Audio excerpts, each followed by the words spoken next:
नलसार विद्यार्थ्यांच्या एनरोलमेंटवर BCIची कारवाई आणि सुप्रीम कोर्टमध्ये CJI सूर्यकांतांचा तीव्र आक्षेप.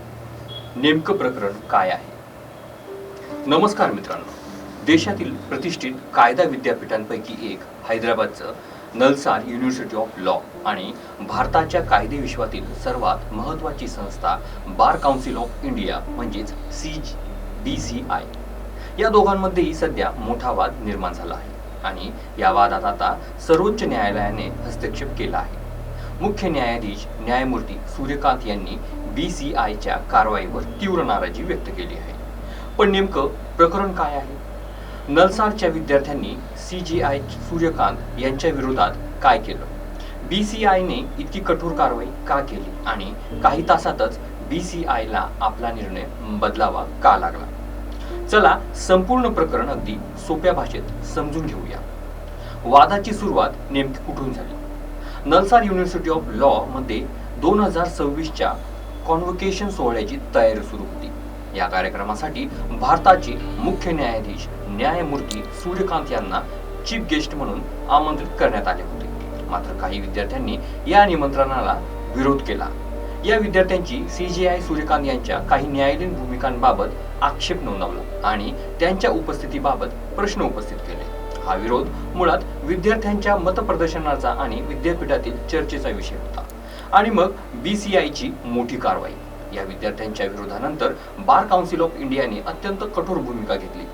BCIने देशातील स्टेट बार काउन्सिलच्या निर्देश देत नलसारच्या 2026 बॅचमधील विद्यार्थ्यांचे ॲडव्होकेट म्हणून एनरोलमेंट थांबवण्यास सांगितले. म्हणजे कायदा पदवी पूर्ण केल्यानंतर वकिलांमध्ये प्रवेश करण्याची प्रक्रिया संपूर्ण ग्राउंडिंग बॅचसाठी अडचण करण्यात आली. इतकंच नाही, या आंदोलनामागे कोण विद्यार्थी होते, कोणी ते आयोजित केलं, कोणी विद्यार्थ्यांना मोबिलाइज केलं याची माहिती देण्याची मागणीही BCIने नलसारकडून केली. या निर्णयावर एवढा वाद का झाला?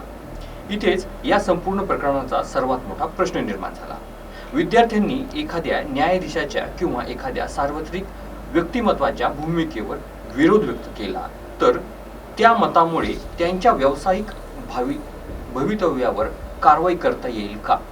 हा प्रश्न केवळ नलसारच्या विद्यार्थ्यांचा राहिला नाही, तर freedom of expression, right to protest आणि अकॅडमिक फ्रीडम या सगळ्या मुद्द्यांवर चर्चा सुरू झाली. BCIच्या पहिल्या निर्णयावर कायदे वर्तुळातून आणि सार्वजनिक पातळीवरून मोठी टीका झाली. BCIचा निर्णय काही तासातच बदलला. विरोध वाढल्यानंतर BCIने आपली भूमिकाही बदलली.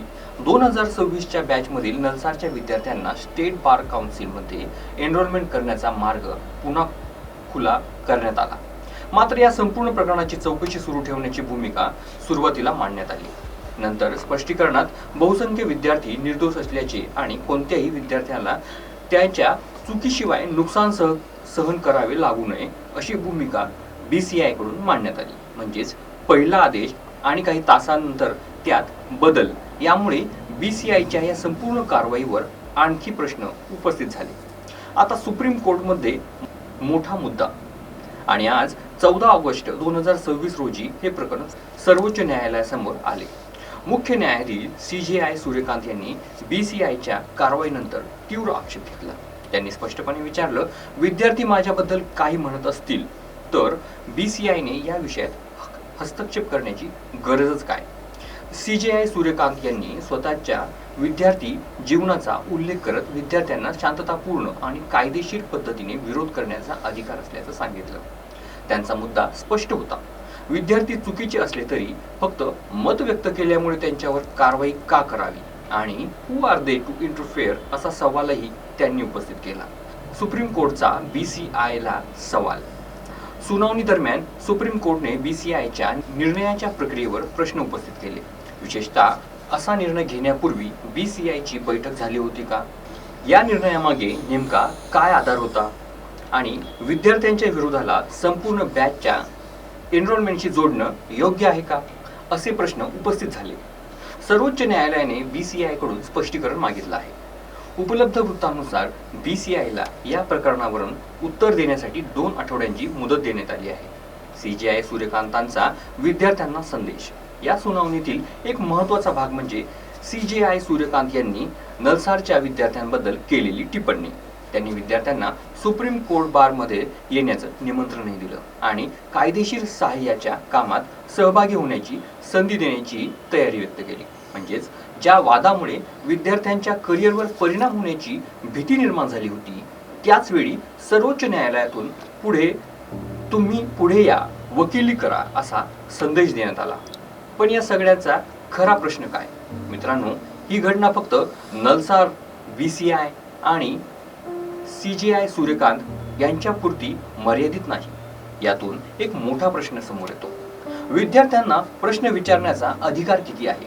एखाद्या सार्वजनिक व्यक्तीवर किंवा न्यायाधीशांच्या भूमिकेवर विद्यार्थी मत व्यक्त करू शकतात का? आणि मत व्यक्त केल्यामुळे त्यांच्या शिक्षणावर किंवा करिअरवर परिणाम व्हावा का?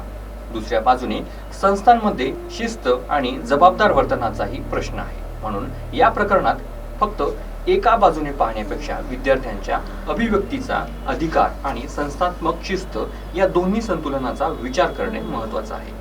सध्याची स्थिती काय आहे? आताच्या उपलब्ध माहितीनुसार 2026च्या ग्रॅज्युएट्सना ॲडव्होकेट म्हणून एनरोलमेंट करण्याचा मार्ग खुला आहे. BCIने पहिल्या ब्लँकेट रिस्ट्रिक्शन मधून माघार घेतली आहे, पण संपूर्ण विवादावर सर्वोच्च न्यायालयाची प्रक्रिया अजून सुरू आहे. BCIला उत्तर द्यावं लागणार आहे आणि यापुढे या प्रकरणात न्यायालय काय भूमिका घेतं हे पाहणंही महत्त्वाचं ठरणार आहे. मित्रांनो, नलसार प्रकरण आपल्याला एक मोठा प्रश्न विचारतं.